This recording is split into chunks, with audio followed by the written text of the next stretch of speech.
বিদায়টা এমন না হলেও হতো, এখান থেকেই শুরু, এখানেই শেষ। ও কথা যখন নেইমার জুনিয়র বললেন তখনই সবাই বুঝে গেল আন্তর্জাতিক ক্যারিয়ারের ইতি টেনেছেন ব্রাজিলিয়ান সুপারস্টার। ব্রাজিলের জার্সিতে এভাবে শেষ হবে নেইমারের ক্যারিয়ার কে ভেবেছিল, কিন্তু জীবনটা কেমন যেন, যা ভাবনায় আসে না তাই ঘটে। অথচ কথা ছিল কত কি হবে, ভক্তদের সে কি অপেক্ষা।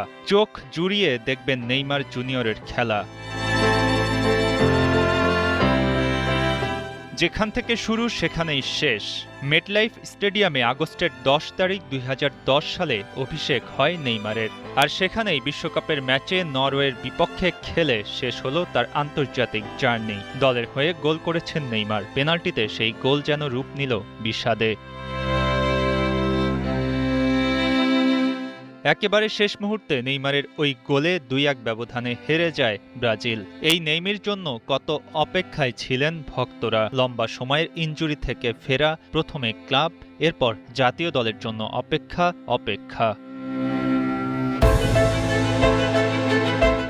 বিশ্বকাপ স্কোয়াডে আছেন নেইমার, এই ঘোষণা আসার পর খুশির বন্যা নামে। এরপর আবার অপেক্ষা বাড়ে, নেইমারের নতুন এক কাফ ইনজুরিতে বাড়ে শঙ্কা। তারপর আসে সেই স্কটল্যান্ড ম্যাচ, যেখানে 921 দিন পর মাত্র 14 মিনিট খেলার সুযোগ হয় নেইমারের। জাপান ম্যাচে খেলা হয়নি, নরওয়ের বিপক্ষে খেললেন 23 মিনিট, কিন্তু ব্রাজিল বাদ পড়ে গেল বিশ্বকাপ থেকে। কাঁদতে থাকা নেইমারের ওই ছবি কেউ দেখতে চায়নি, কিন্তু ভাগ্যের লিখন, না যায় খণ্ডন। এখানেই শেষ হলো ব্রাজিলে নেইমারের গল্প।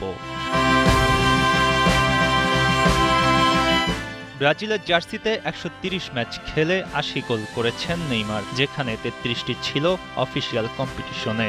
জাতীয় দলে তার অ্যাসিস্টের সংখ্যা 59টি, খেললেন 4টি বিশ্বকাপ, যেখানে একবার সেমিফাইনাল, 2বার কোয়ার্টার ফাইনাল, আর এবার রাউন্ড অফ 16 থেকে বাদ। এভাবেই শেষ হলো 34 বছর বয়সী নেইমারের জার্নি বাই ব্রাজিল, যিনি ব্রাজিল ভক্তদের হৃদয়ে থেকে যাবেন সব সময়, চিরদিন।